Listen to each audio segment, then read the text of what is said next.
રે દીધેલું છે લેરિયું રે. તો લેરિયું લે ઓઢી પાણીના શરીરે. તો લેરિયું રે ઓઢી પાણીના શરીરે.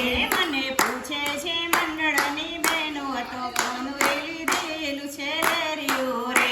મને પૂછે છે મંડળની બહેનો તો કોનું રે દીધેલું છે લેરિયું રે. આ તો ગણપતિનું લીધેલું લેરિયું રે. આ તો ગણપતિએ